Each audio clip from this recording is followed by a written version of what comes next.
नमस्कार विद्यार्थी मित्रांनो, इन्फिनिटी इंजिनिअरिंग अकॅडमीच्या यूट्यूब चॅनलवरती मी प्रमोद देशकरी आपणा सर्वांचं स्वागत करतो।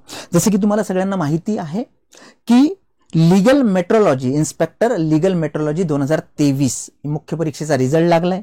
त्याच्यानंतर मुलाखतीचं जे वेळापत्रक आहे ते सुद्धा आयोगाकडून आलेलं आहे आणि 7 तारखेपासूनच ह्या मुलाखती सुरू होणार आहे।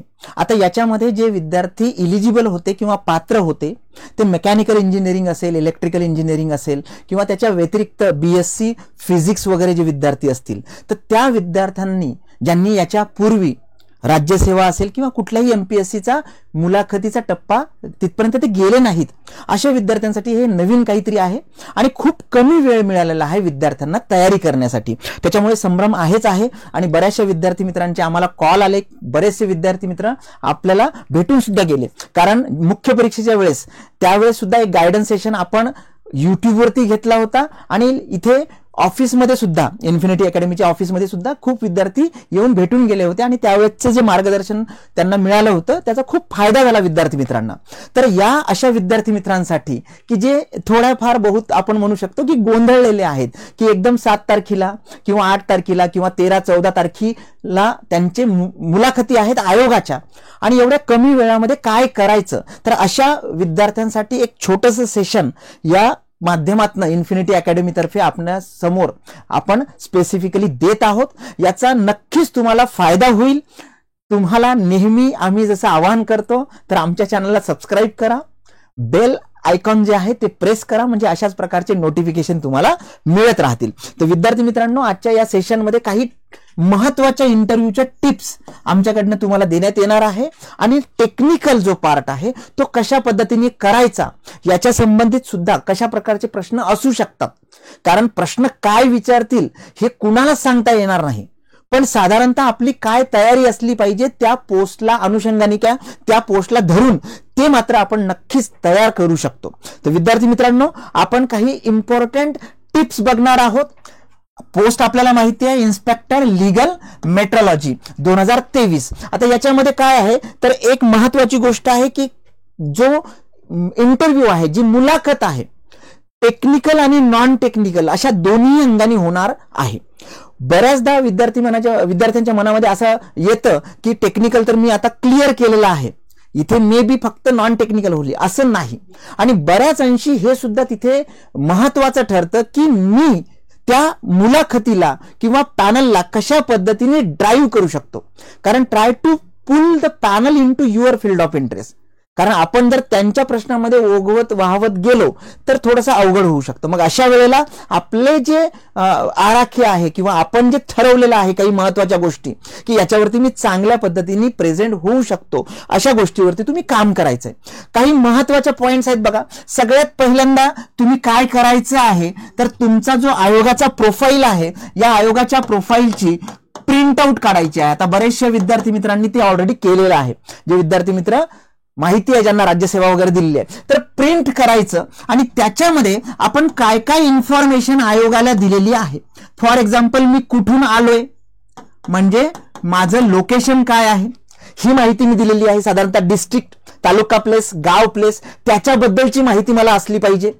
त्यानंतर दुसरी गोष्ट त्याच्यामध्ये मी काय केलेलं आहे तर मी माझी कास्ट आणि त्याच्या संबंधीची माहिती दिलेली आहे। बऱ्याचदा विद्यार्थी मित्रांना त्याचा नॉमेनक्लेचर किंवा हे कुठले कुठले समाज त्याच्यामध्ये येतात। फॉर एक्झाम्पल NTB आहे बाबा, तर फुल फॉर्म काय आहे आणि बीच काय आहे, याच्यामध्ये कोण लोक येतात आणि ती लोक अगोदर काय करत होती, अशा प्रकारचे प्रश्न विचारले जाऊ शकतात। त्या अनुषंगाने तुमच्या कॅटेगरीशी संबंधित माहिती असायला हवी। त्यानंतर तुम्ही त्याच्यामध्ये मेन्शन केलेलं असतं ते म्हणजे तुमचं एज्युकेशन। आता एज्युकेशन महत्त्वाचंच आहे। एज्युकेशन मध्ये काय काय टप्पे होते, कशा पद्धतीने तुम्ही एज्युकेशन पार केलं, पोस्ट ग्रॅज्युएशन काही केलेलं आहे का, त्याच्यामध्ये काही एक्सपिरियन्स आहे का तुम्हाला, तर त्या संबंधीची माहिती असणं खूपच आवश्यक आहे। आता ही जी पोस्ट आहे याच्यामध्ये एज्युकेशन मधला सगळ्यात टप्पा महत्त्वाचा तो म्हणजे ग्रॅज्युएशनचा। तर ग्रॅज्युएशन जे तुमचं झालेलं आहे त्याच्यामध्ये जर प्रोजेक्ट असेल तर ते महत्त्वाचं एक, ज्याच्यावरती एकदा तरी नजर टाकावी लागेल तुम्हाला। आणि दुसरी गोष्ट की तुमचा आवडता विषय, सब्जेक्ट ज्याला म्हणूया, ओके, मग आपण बऱ्याचदा बोलताना काय म्हणतो की तसं नाही सर, कुठला एक सब्जेक्ट माझा महत्वाचा किंवा आवडता नव्हता, सगळेच आवडायचे, असं न म्हणता कुठले तरी 2 चांगले टॉपिक तुम्ही करून जा आणि त्याच टॉपिकच्या अनुषंगाने प्रश्न विचारतील, त्याच्यामुळे तुम्हाला त्याच्यामध्ये फायदा होईल. आता इथे इन्स्ट्रुमेंट्स, सेन्सर्स, ट्रान्सड्युसर्स या संबंधित माहिती जेवढी जास्त असेल तुम्हाला, तेवढा तुम्हाला त्याचा टेक्निकल मध्ये फायदा होईल. तर ग्रॅज्युएशन हे सांगितलेलं असतं, तर याच्याबद्दल तुमची सगळी माहिती असली पाहिजे. मेनली बरेचसे विद्यार्थी हॉबी ही जी आहे ही मेन्शन केलेली असते, त्याच्या संबंधीची माहिती तुमची चांगली असली पाहिजे.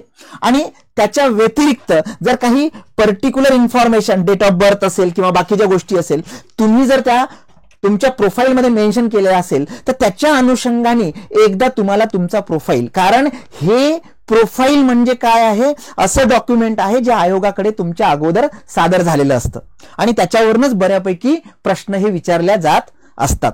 आता हे कोणीच समजा आपण त्यांच्या हातामध्ये दिलेलं आहे आणि आता ते पेटवणार आहेत, तर याच्यामध्ये काय दिलेलं आहे जेणेकरून ते कुठे कुठे पेटवणार आहेत हे आपल्याला कळलं पाहिजे. महत्वाचा पार्ट आहे लोकेशन, कास्ट, एज्युकेशन मधलं, ग्रॅज्युएशन मधलं प्रोजेक्ट जर असेल तर प्रोजेक्ट, सब्जेक्ट, हॉबी आणि मिसलेनियस काही इन्फॉर्मेशन असेल तर हे झालं तुमचं प्रोफाईल बद्दल. एवढं मात्र तुम्ही पहिलं काम, एक अर्धा 1 तासाचंच काम आहे तुमचा ड्राफ्ट अनालिसिस करायचा. ओके, त्यानंतर दुसरा जो पार्ट आहे याच्यामधला, जे बेसिक तयारी कॉमन टॉपिकची म्हणूया आपण, ते म्हणजे सिच्युएशन बेस्ड क्वेश्चन्स. आता साधी गोष्ट आहे, ही लीगल मेट्रोलॉजीशी संबंधित पोस्ट आहे, तर त्या अनुषंगाने काही सिच्युएशन बेस्ड तुम्हाला देतील. ओके, तर तसं जर दिलं तर त्याला तुम्हाला फेस करता आलं पाहिजे. फॉर एक्झाम्पल साधी गोष्ट आहे की तुमचं मीटर आहे, मग एनर्जी मीटर असेल तुमचं एमएससीबीचं डिस्ट्रीब्युशनचं, किंवा तुमचं ऑटोचं मीटर आहे बाबा, तर इन्स्टंट व्हिज्युअल इन्स्पेक्शननी तुम्ही काही करू शकता का?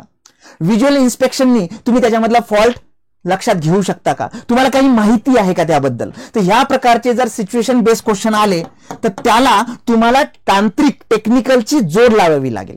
आणि जर माहिती नसेल तर एक थोड्याफार बहुत आयडिया आपल्याला घ्याव्या लागतील. याच्यासाठी जास्त वेळ लागणार नाही, कारण बरेचसे विद्यार्थी असं म्हणतील की सर आमची 7 तारखेला मुलाखत आहे, इंटरव्ह्यू आहे, मग आम्ही कसं करायचं? काही वेळ लागत नाही, सगळ्या अवेलेबल आहेत, व्हिडिओज अवेलेबल आहेत, बरोबर आहे. माल प्रॅक्टिस कसे करतात किंवा ऑटोवाले कसं चेक करतात, दुकानदार वजन काट्यामध्ये कसं ज्याला म्हणतो चेंज करू शकतात, किंवा त्याला काय पर्टिक्युलर पकडण्यासाठी ट्रिक्स आहेत, ह्या साधारणतः जनरल इन्स्ट्रुमेंटच्या माहिती करून घ्या. तसे सिच्युएशन बेस्ड क्वेश्चन्स विचारल्या जाऊ शकतात. ओके, त्यानंतर ओपिनियन बेस्ड क्वेश्चन्स आहेत, याची सुद्धा तुमची स्वतःची अशी स्क्रिप्ट ही तयार असली पाहिजे. आता तुम्ही म्हणाल सर स्क्रिप्ट कशासाठी? तर बऱ्याचदा आपल्याला शब्द सुचत नाहीत, तर एक मायना तयार असेल आपल्याकडे, एक स्क्रिप्ट तयार असेल, तर आपण ते महत्वाचे मुद्दे तरी कव्हर करण्याचा प्रयत्न करतो. मग याच्यामध्ये लक्षात घ्या की ओपिनियन बेस्ड क्वेश्चन्स, मग आता याच्यामध्ये ज्वलंत उदाहरण आताचे जे काही आहे, फॉर एक्झाम्पल UPSCचा जे दिव्यांगाचा ज्याला काय म्हणतो आपण की जो प्रकार आहे फेक सर्टिफिकेटचा, त्याच्यावरती एखादा प्रश्न विचारला जाऊ शकतो एखाद्या कॅन्डिडेटला. दुसरी गोष्ट मराठा आरक्षण बघा, त्याच्या संबंधी बऱ्याचशा गोष्टी सुरू आहे. लेटेस्ट मध्ये सुप्रीम कोर्टाने SC आणि ST कॅटेगरीला NCL कंपल्सरी म्हटलेलं आहे, याच्यावरती एखादा प्रश्न येऊ शकतो. तर हे ओपिनियन बेस आहे की तुमचं मत काय आहे. तर जनरली विद्यार्थी मित्रांनो लक्षात घ्या की जे चांगले वर्तमानपत्र आहेत, ज्याला आपण वाचनीय म्हणूया, प्रेक्षणीय नाही, तर जे वाचनीय आहेत, मग लोकसत्ता मधले लेख असतील, बरोबर आहे, किंवा बाकीच्या टाइम्स ऑफ इंडिया मधले लेख असतील, तर हे जे लेख आहे हे न्यूट्रल त्यांचं ओपिनियन बऱ्याच अंशी चांगल्या पद्धतीने मांडत असतात. मग त्या गोष्टी ज्या आहेत त्या गोष्टी याच्यामध्ये तुम्हाला मदत करतील की तुमचं स्वतःचं मत बनवण्याबद्दल. ओके, फक्त एवढं मात्र नाही की वाचून हाणून पाडून किंवा कुणीतरी बोललंय, कुणीतरी सांगितलंय म्हणून तसं करण्याचा प्रयत्न करू नका. खोटं बिलकुल बोलू नका. चुकीचं एखाद्या वेळेस स्पेसिफिकली चुकलं तर तुम्ही माफी मागू शकता, पण जर खोटं पडलं तर मात्र त्याच्यामध्ये तुम्हाला खूपच त्रास होण्याचे चान्सेस आहेत. तर ह्या ज्या गोष्टी आहेत विद्यार्थी मित्रांनो, याच्यावरती फोकस करा. म्हणजे profile, situation based question, opinion based question, भ्रष्टाचाराबद्दल तुमचं मत काय आहे, प्रश्न येऊ शकतो. येते लक्षात? बरोबर आहे. मग याला एकदम डिनाय करू शकतो का आपण? नक्कीच नाही. तर डिनायल मोडला तर आपण जाऊ शकत नाही. नक्कीच आहे सर, पण काही 2-4 व्यक्तींच्या मुळे सगळ्या सिस्टीमला आपण तसं म्हणू शकत नाही. आणि याचे उपाय हे सुद्धा तुम्ही सांगू शकता तुमच्या थॉट प्रोसेसला. बरोबर आहे. तर हे ओपिनियन बेस्ड क्वेश्चन. तुम्ही डिपार्टमेंटला आल्यानंतर पहिला गोष्ट काय कराल, काय चेंजेस करावेसे तुम्हाला वाटतात, अशा प्रकारचे काही क्वेश्चन्स असतात. त्या क्वेश्चन्सवरती तुम्ही म्हणाल सर तुम्ही प्रश्नच सांगतायत आम्हाला, उत्तर काही सांगत नाहीयेत. तर लक्षात घ्या मित्रांनो, तुमच्या वर्डमध्ये हे पॉइंट्स तुम्हाला मेन्शन करावे लागतील. ओढून ताणून जमणार नाही. मी सांगितलं आणि ते रटलं आणि तिथे सांगितलं असं त्याच्यामध्ये फायदा होत नाही. येते लक्षात. तर ह्या प्रकारे तुम्ही लक्षात घ्या की प्रोफाईल असेल, सिच्युएशन बेस्ड क्वेश्चन्स असतील, ओपिनियन बेस्ड क्वेश्चन्स असतील, तर याची ज्या तुमच्या स्क्रिप्ट आहेत त्या तुमच्या तयार असल्या पाहिजे. म्हणजे स्क्रिप्टमध्ये तर मी असं म्हणेल की तुमची अशीच एक स्क्रिप्ट तयार करा की मी एंट्री केली, त्यांना विश केलं, मला बसायला सांगितलं, मी थँक्यू म्हटलं, त्यांचा पहिला प्रश्न आला की तुमच्याबद्दल सांगा. मी काय काय सांगितलं पाहिजे, मी काय माहिती दिली पाहिजे जेणेकरून त्याच्या पुढचे प्रश्न त्याच्यावरती आधारित राहतील. या प्रकारची सुद्धा तुम्ही स्क्रिप्ट तयार करू शकता. ओके. सगळ्यात महत्वाचा भाग तो म्हणजे करंट अफेअरचा. आता लेटेस्ट ट्रेंड मधल्या ज्या काही न्यूज आहेत, आता सगळ्यात महत्वाचं की आता काय सुरू आहे, 2024 पॅरिस ऑलिम्पिक्स. बरोबर आहे. किती पदकं मिळाले, कुठल्या याच्यामध्ये मिळाले, कुणाला बक्षीस मिळालं, महाराष्ट्रामध्ये तुम्हाला माहिती आहे कोल्हापूरचा आपला कार्यकर्ता. तर हे सगळ्या गोष्टी लेटेस्ट मधल्या आहेत, ह्या तुम्हाला लक्षात असल्याच पाहिजे. बरोबर आहे. आता जसं मी सांगितलं SC ST साठी जो निकाल दिलेला आहे त्याच्यावरती काम करा. त्याच्या व्यतिरिक्त जे काही लेटेस्ट योजना आहेत महाराष्ट्रामधल्या, ओके, लाडकी बहीण असेल, भाऊ असेल, हे सगळं लक्षात ठेवा. त्याच्या व्यतिरिक्त डिपार्टमेंट तुमच्याशी रिलेटेड काही जर ऍक्ट्स अमेंडमेंट आलेल्या असतील तर त्या एकदा ओझरत्या बघून घ्या. सगळंच आलं पाहिजे अशातला भाग नाही. काही प्रश्नाला तुम्ही एकदम रीतसर, सॉरी सर आता रिकॉल होत नाहीये पण मी नक्की वाचेन, अशा पद्धतीने उत्तर देऊ शकता. पण प्रत्येकच वेळेस तो शस्त्र चालणार नाही. अशा वेळेला तुम्हाला प्रॉपर थॉट प्रोसेसनी की काय पॉसिबिलिटीज आहेत त्याच्यानुसार तुम्हाला करंट अफेअर बघा. समिट, कॉन्फरन्सेस, काही मिसलेनियस टॉपिक्स असतात, काही नॅशनल इव्हेंट्स, इंटरनॅशनल इव्हेंट, जसं मी आता ऑलिम्पिकचं सांगितलं, इकॉनॉमिकशी रिलेटेड, स्पोर्ट्सशी रिलेटेड, सायन्स टेक्नॉलॉजीशी रिलेटेड. आणि कुठले लोक आता ट्रेंडिंग मध्ये आहेत, निर्मला सीतारामन आपल्या अर्थमंत्री आहेत, त्यांनी काही बजेट पेश केलेलं आहे, त्याच्यात नवीन काही केलंय का, हे बघा. प्रश्न विचारतीलच असं नाही, पण आपण तयार राहणं कधीही चांगलं. तर करंट अफेअर मध्ये ह्या गोष्टी तुम्ही करायला पाहिजे. आता येऊया आपण डिपार्टमेंट आणि टेक्निकलकडे. विद्यार्थी मित्रांनो, सगळ्यात महत्वाचं की सगळ्यांनी तुमच्या या विभागासाठीची जी वेबसाईट आहे त्याला व्हिजिट करायलाच पाहिजे. ओके. व्हिजिट तुम्ही केली की तुम्हाला जो फ्रंट विंडो दिसते त्याच्यामध्ये कन्झ्युमर अवेअरनेस प्रोग्राम हे एक दिसतं, दुसरा लोगो दिसतो बघा. ओके. आणि इथे काही इन्फॉर्मेशन दिलेली आहे, एकदा तुमच्या नजरेखालनं सगळं घाला. म्हणजे याच्यामध्ये की पर्सन कोण आहे, यांचा लोगो काय आहे, यांचं जनहिताचं जे वाक्य असतं ज्याला ब्रीद वाक्य म्हणतो आपण, ते काय आहे. मी बी एखाद्या वेळेस एखाद्याला हा प्रश्न येऊ शकतो. विद्यार्थी मित्रांनो, हे जे वैध मापन डिपार्टमेंटशी रिलेटेड किंवा ज्याला आपण लीगल मेट्रोलॉजी म्हणतो त्या संबंधीच्या वेबसाईटवरती गेला तर तुम्हाला ही विंडो दिसेल. याच्यामध्ये सगळे particular laws, acts, advantages, aim काय आहे, मिशन, विजन, हे सगळं तुम्हाला बघायला मिळेल. आणि हे जे डिपार्टमेंट आहे हे असोसिएटेड आहे तुमच्या इंडस्ट्री, मिनिस्टर ऑफ इंडस्ट्रीशी. म्हणजे जी इंडस्ट्रियल मिनिस्ट्री आहे, उदय सामंत ज्यांचे मंत्री आहेत त्याच्याशी संबंधित. मग त्यांची सुद्धा त्यांनी त्या पर्टिक्युलर पार्टमध्ये लिंक जी आहे ती लिंक दिलेली आहे. मग आता ही लिंक कुठली आहे हे लक्षात घ्या. तर याच्यामध्ये जर तुम्ही बघितलं विद्यार्थी मित्रांनो, तर इथं मैत्री नावाची एक ऍडिशनल लिंक दिलेली आहे, व्हिजिट द मैत्री साईट. त्याच्यावरती तुम्ही जर गेलात तर तुम्हाला सगळं इन्फॉर्मेशन मिळेल, मिनिस्ट्री कुठली आहे तर. ओके. जसं मी सांगितलं महाराष्ट्र इंडस्ट्री मिनिस्ट्री आहे ती, आणि त्याच्यामध्ये उदय सामंत हे त्याचे मंत्री आहेत. त्या पर्टिक्युलर आता ही जी स्पेसिफिक वेबसाईट आहे त्याच्यावरती जर तुम्ही गेलात तर ती ट्रेडिंगशी रिलेटेड ज्याला म्हणतो आपण की सगळे जे industry, trade and investment facility centre आहे, सेल आहे, त्याची ही पर्टिक्युलर वेबसाईट आहे. त्याच्यावरती तुम्ही जाऊ शकता. त्याच्यामध्ये डिटेलमध्ये जायची गरज नाही, पण या वेबसाईटमध्ये मात्र तुम्हाला डिटेलमध्ये जावं लागेल. मग सगळ्यात महत्वाचं लोगो. वैध मापनचा तुम्ही म्हणाल सर लोगोचं काय काम आहे, त्याचं काय, तिथे काय आम्हाला इमेज काढून दाखवायला मागतील की नाही. तर त्याच्यामध्ये सगळ्यात महत्वाचं की तुम्ही ज्या विभागात जाणार आहे त्या विभागाचं ब्रीद वाक्य लिहिलेलं आहे. काय लिहिलेलं आहे की ग्राहक हितार्थम हे ब्रीद वाक्य आहे, हे नक्कीच तुम्हाला माहिती असलं पाहिजे. ओके. आणि वैध मापन मध्ये त्यांनी टॅगलाईन दिली आहे, an electronic service delivery system from legal metrology organization Maharashtra. आणि key person IPS okay Mekhala साहेब आहेत, डॉक्टर सुरेश कुमार मेखला IPS आहेत ते.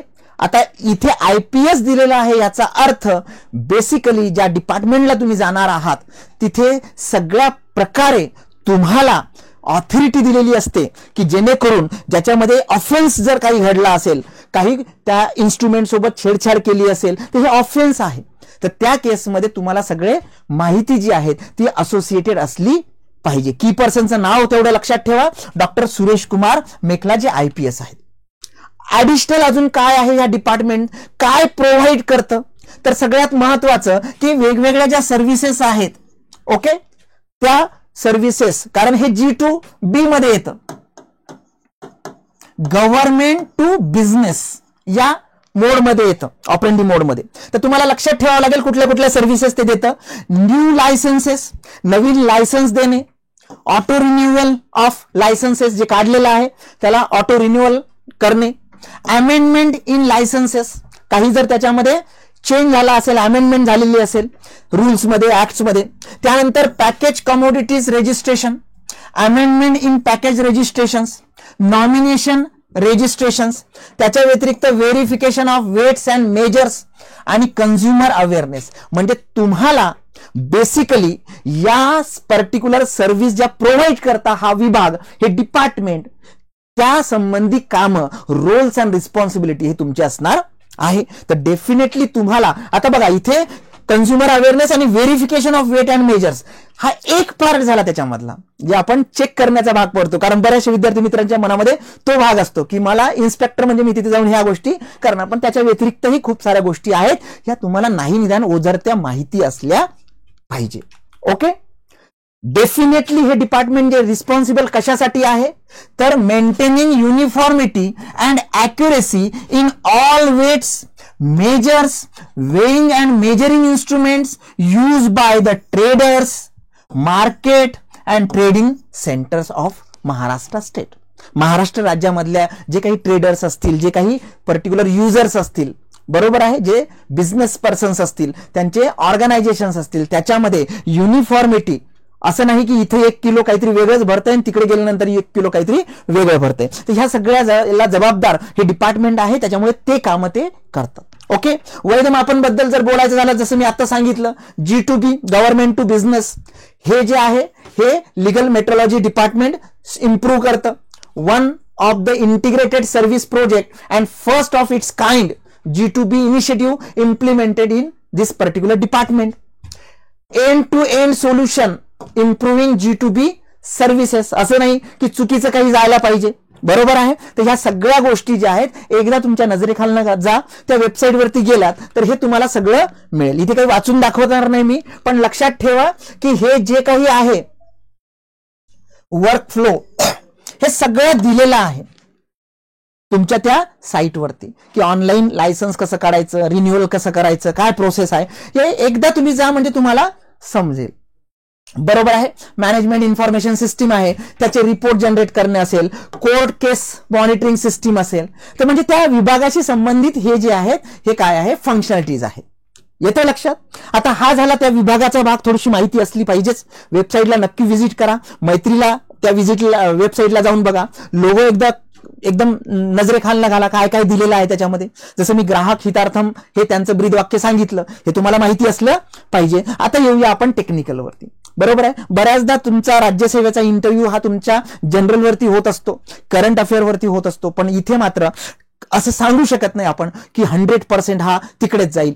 ओके. तर डेफिनेटली याला एक अँगल टेक्निकलचा आहे, बरेचसे वेगवेगळ्या स्ट्रीमचे विद्यार्थी इथे पात्र आहेत. तर आपण बेसिक काय माहिती असलं पाहिजे. एकतर ते इंजिनिअरिंगचे विद्यार्थी असतील, मेकॅनिकल इलेक्ट्रिकलचे, तर तुमचा प्रोजेक्ट काय होता किंवा तुमचे आवडते सब्जेक्ट कुठले होते, तर तुम्हाला ते म्हणजे प्रिपरेशन करून तिथे जायचंय. असं नाही की प्रोजेक्ट केलाय आणि मी फक्त सत्यनारायणच्या पूजेला म्हणतो तसं मम म्हटलंय नाही. तुम्हाला माहिती असलं पाहिजे काय केलं काय नाहीये, काय प्रोजेक्ट होता. डेफिनेटली इलेक्ट्रिकलचे जर विद्यार्थी असेल तर सेन्सर ट्रान्सड्युसरचा प्रोजेक्ट असतोच, त्याचा इथे काही फायदा होईल का, ह्या प्रकारचे प्रश्न ते विचारल्या जाऊ शकतात. सगळ्यात महत्वाचं तुम्हाला सेन्सर आणि ट्रान्सड्युसर हे माहिती असलेच पाहिजे. बरोबर आहे. आता हे सगळ्यांनाच माहिती असतं, पण अशा वेळेस एखादा फरक विचारू शकतात की बाबा रे सेन्सर आणि ट्रान्सड्युसर मध्ये काय फरक आहे. साधी गोष्ट आहे, ते तुम्हाला सांगता आलं पाहिजे की सेन्सर बाबा फक्त सेन्स करतात पॅरामीटर आणि ट्रान्सड्युसर मात्र त्याला कन्वर्ट करतात त्या एनर्जीला एका फॉर्म मधून दुसऱ्या फॉर्म मध्ये. बरोबर आहे. म्हणजे मग याचे एक्झाम्पल्स ते विचारू शकतात की सेन्सरचं एक्झाम्पल सांगा आणि ट्रान्सड्युसरचं एक्झाम्पल सांगा. जसं स्पेसिफिकली वजन काटा, वेइंग मशीन, तर वजन काट्यामध्ये आपण काय वापरतो तर लोड सेल वापरतो. बरोबर आहे. वजन काट्यामध्ये सेन्सर असतो त्याला आपण लोड सेल म्हणतो, पण तो लोड सेल ट्रान्सड्युसर झाला. पण तेच जर लोड सेलला डिटेलमध्ये आपण स्टडी केलं तर त्याच्यावरती स्ट्रेन गेजेस लावलेले असतात, तर ते सेन्सर झाले, ते रेजिस्टिव्ह सेन्सर झालेत. म्हणजे याचा अर्थ हे जे आहे या प्रकारचे तुम्हाला मिळतात हे स्ट्रेन गेजेस आहेत. बरोबर आहे. मग हे स्ट्रेन गेजेस काय झाले तुमचे सेन्सर झाले, जे फक्त काय करतात वेट असेल, प्रेशर असेल, फोर्स असेल याला रेजिस्टन्स मध्ये कन्वर्ट करतात. पण जेव्हा आपण याला अटॅच करतो एका सिस्टीमला आणि त्यानंतर आपल्याला इलेक्ट्रिकल सिग्नल मिळतात, मग त्याला आपण म्हणतो लोड सेल. मग ते काय झालं, ते झालं तुमचं ट्रान्सड्युसर.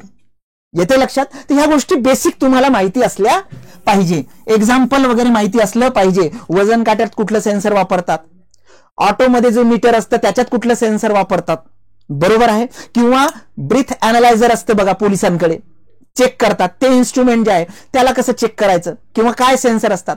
टू व्हीलर मध्ये पेट्रोल भरतो आपण, तिथे कुठलं सेन्सर असतात, कसं मोजतात, फ्लोमीटर्स असतात, काय असतात. इन्स्ट्रुमेंटशी रिलेटेड थोडी तयारी ठेवावी लागेल. युनिट कन्व्हर्जन, आता तुम्ही म्हणाल सर याच्यात काय आहे, काय आहे नाही, साधी गोष्ट असते. बऱ्याचदा 1 मीटरला फुटामध्ये कन्वर्ट करा, फुटाला मीटरमध्ये कन्वर्ट करा, येत नाही. बऱ्याचदा येत नाही म्हणजे स्पेसिफिकली ठरवून येत नाही अशातला भाग नाही, पण बऱ्याचदा लक्ष नसतं आपलं त्या गोष्टीकडे. आणि साधारणतः आपलं काय होतं की हायर युनिटला लोअर युनिटमध्ये कन्वर्ट करायला आपल्याला प्रॉब्लेम जात नाही, पण जेव्हा लोअर युनिटला हायर युनिटमध्ये आपण कन्वर्ट करतो त्यावेळेस मात्र प्रॉब्लेम येतो. ओके. त्यानंतर मेजरिंग पॅरामीटर्स हे तुम्हाला माहिती असलेच पाहिजे. फॉर एक्झाम्पल फ्लो आहे, प्रेशर आहे, टेम्परेचर आहे, ह्युमिडिटी आहे, वेगवेगळे गॅसेस आहेत. फॉर एक्झाम्पल मला एलपीजी गॅस लिकेज होतो हे सेन्स करायचं आहे, तर डेफिनेटली तुम्हाला त्या पद्धतीने मेजरिंग पॅरामीटर माहिती असले पाहिजे. पण एकदा का तुम्ही मेजरिंग पॅरामीटर सांगितले की ते तुम्हाला काय विचारण्याचे चान्सेस आहेत की बाबा रे फ्लो मोजण्यासाठी आपण काय वापरतो, म्हणजे इन्स्ट्रुमेंट विचारणार आहे, तर ते इन्स्ट्रुमेंट सुद्धा तुम्हाला माहिती असले पाहिजे. फॉर एक्झाम्पल टेम्परेचर मोजण्यासाठी आपण थर्मिस्टर वापरतो, थर्मोकपल वापरतो, आरटीडी ही वापरतो. तर नाही निदान एक बेसिक जे आहे ते तुमचं कंप्लीट कन्फर्म असलं पाहिजे. कारण ह्या गोष्टीमध्ये सॉरी सर मला आता आठवत नाही सर असं म्हणू शकत नाही. ते एक जनरल सगळे पॅरामीटर्स काढा आणि त्या पॅरामीटर्सला फॉर एक्झाम्पल मी इथे लिहिलं प्रेशर, तर डेफिनेटली प्रेशर कशात मोजतात, न्यूटन पर मीटर स्क्वेअर. पण ज्या वेळेस मी हवा भरायला जातो तर तिकडे पीएसआय पण लिहिलेलं असतं. हे काय पोलीस सब इन्स्पेक्टर नाही, पाऊंड पर स्क्वेअर इंच आहे. मग काय रिलेशन आहे, म्हणजे आपल्याच प्रश्नातनं प्रश्न निर्माण होणार आहे. त्याच्यामुळे तुम्हाला स्क्रिप्ट लिहिणं किंवा फ्लो करणं खूप महत्वाचं आहे. एक एक पॉइंट घ्यायचा आणि त्याला जिथपर्यंत प्रश्न तयार होऊ शकतात तसं तुम्हाला करायचं आहे. येते लक्षात. ऑटोवाले कसं छेडछाड करतात, वजन काटेवाले कसे छेडछाड करतात, खालून मॅग्नेट लावलं तर काय होतं. बरोबर आहे. तुम्ही बघितलं असेल की ते वजन काट्यावरती जेव्हा वजन ठेवतो किराणा दुकानदार तो धाडकन आपटतो, तुम्ही ऑब्झर्व करा. मग ते आपटल्याने काहीतरी वेगळं होतं का, येते लक्षात. म्हणजे आपल्या डेली लाईफ मधल्याच गोष्टी ज्या आहेत, day to day life instrument, एवढे तरी तुम्ही एक प्रॉपरली प्रायमा फेसा करून जा. आणि कुठल्या अँगलनी करायचं, लिगल मेट्रोलॉजी, तुम्ही इन्स्पेक्टर आहात त्या हिशोबाने करायचं. असं नाही की त्याचा ऑपरेटिंग प्रिन्सिपल काय आणि कन्स्ट्रक्शन आणि डायग्राम नाही. काय माल प्रॅक्टिस होऊ शकते, कशा पद्धतीने फसवू शकतात, त्याच्यामध्ये काय ऍक्टिव्हिटी आहे, रेक्टिफिकेशन कसं करता येईल, व्हिज्युअल इन्स्पेक्शन कसं करता येईल, इन्स्ट्रुमेंट्स कुठले वापरतो आपण कॅलिब्रेशनसाठी हे तुम्हाला माहिती असलं पाहिजे. आणि टेक्निकलमध्ये इथून सुरुवात होते आणि मग डेप्थ तुमचं जसं नॉलेज आहे त्या पद्धतीने ते तुम्हाला प्रश्न विचारत जातात. तर लक्षात ठेवा, sensor, transducer, unit conversion, measuring parameters, day to day life instruments हे मात्र तुम्हाला लक्षात असलं पाहिजे. काही इन्स्ट्रुमेंटशी रिलेटेड तुमच्या ज्या कॅरेक्टरिस्टिक आहे, स्टॅटिक वेगळ्या, डायनेमिक वेगळ्या, त्या तुम्ही एकदा वाचून जा. फॉर एक्झाम्पल, बऱ्याच विद्यार्थ्यांना कळतच नाही, कारण आपण डेफिनेशन सांगतो, accuracy, precision, error, manual error, instrumental error, drift सगळं सांगतो, पण फरक कळत नाही. काय फरक आहे बाबा? तर मग अशा वेळेस नुसतं वर्ड टू वर्ड डेफिनेशन नाही, त्याचं एक्झाम्पल एक्सप्लेन करताना बऱ्यापैकी एक्झाम्पल तुम्ही सांगत चला. बरोबर आहे. आणि तुम्हाला एखादी गोष्ट सांगायची असेल, फॉर एक्झाम्पल एरर मिनिमाइज कशी करायची, रिड्यूस करायची, कुठली व्हायची, किंवा ह्युमन एरर ह्या 0 होऊ शकतात का, अशा प्रकारचे जर प्रश्न विचारले तर तुम्हाला इन्स्ट्रुमेंटल जे इंजिनिअरिंग आहे, जे बेसिक आहे, सायन्स आहे, तेवढं थोडंसं चांगल्या पद्धतीने वाचून जा. तुम्हाला नक्की त्याचा फायदा होईल. याचं एक एक्झाम्पल सांगतो मी आणि नेहमीच सांगतो की हा बुल्स आहे, बरोबर आहे, ज्याच्यावरती आपण ॲरो मारतो. तर ए ला काय केलं, ए ला मी 5 ॲरो दिले आणि त्यांनी ते मारले. त्यांनी काय केलं मग 1 2 3 4 5 पाचही इथे मारले. हे बघा 1 2 3 4 5 पाचही इथे मारले. तर याचं काय आहे, ॲक्युरेसी सुद्धा कमी आहे पण प्रिसिजन मात्र हाय आहे, कारण त्यांनी जी चुकी केली ती रिपीट केली. दुसरा एक आहे, त्यांनी 5ही इथे मारले ॲरो, म्हणजे ह्याचं ॲक्युरेसी हाय आहे 100%, पण प्रिसिजन पण हाय आहे. आणि एका कार्यकर्त्यांनी काय केलं, एक इथे मारला, एक इथे मारला, एक इथे मारला, एक इथे मारला, एक इथे मारला. याचा अर्थ पुअर ॲक्युरेसी आणि पुअर तुमचं प्रिसिजन.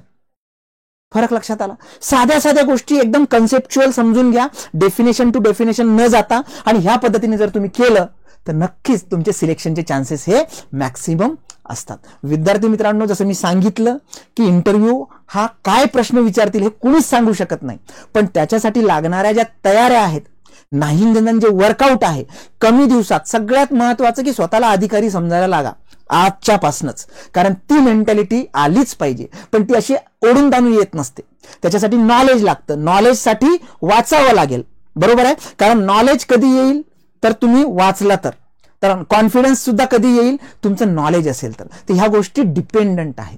या पद्धतीने एकदम सिस्टमॅटिक एक पर्टिक्युलर फ्लो तयार करा, क्वेश्चन तयार करा, तुमच्या मित्रांना सांगा की विचार एक एक, नसेल कोणी मित्र आरशासमोर बसा, प्रत्येक गोष्ट तिथे बोलून दाखवा. तुमच्याबद्दल सांगा म्हटल्यानंतर मी काय सांगणार आहे, कारण त्याच्यावरती खूप सारं डिपेंड असतं. या सगळ्या गोष्टी सिस्टमॅटिक करा. टेन्शन घेऊ नका, बिलकुल टेन्शन घेऊ नका. टेन्शननी गेलात तर इश्यू होईल तुम्हाला, ठीक आहे. आणि मार्गदर्शन फ्री गायडन्ससाठी रजिस्ट्रेशन त्याची चार्जेस वेगळे आहेत, पण बाकी पर्टिक्युलर मॉकसाठी या क्रमांकावरती 788 781 1411 आपण 6 तारखेला मॉक ठेवलेले आहेत. ऑलरेडी विद्यार्थ्यांनी त्याला रजिस्ट्रेशन केलेलं आहे. आणि कुणाला जर अजून काही हेल्प किंवा इनपुट पाहिजे असेल तर नक्की आमच्या मानकरवाडा येथील इन्फिनिटी अकॅडमी, मानकरवाडा, पत्र्या, मारुती चौक, नारायणपेठ, पुणे येथे व्हिजिट करा किंवा या नंबरवरती कॉल केला तरी चालेल. ओके. तर विद्यार्थी मित्रांनो, आमच्या सगळ्या डिजिटल प्लॅटफॉर्मला लाईक करा, सबस्क्राईब करा, बेल आयकॉन आहे ते प्रेस करा, म्हणजे याचा तुम्हाला फायदा होईल. ओके. नक्कीच याच्यामधनं फायदा झाला, तुम्हाला काहीतरी फायदा झाला तर नक्कीच आम्हाला तुमचा इंटरव्ह्यू झाल्यानंतर फीडबॅक सुद्धा द्या. Thank you very much.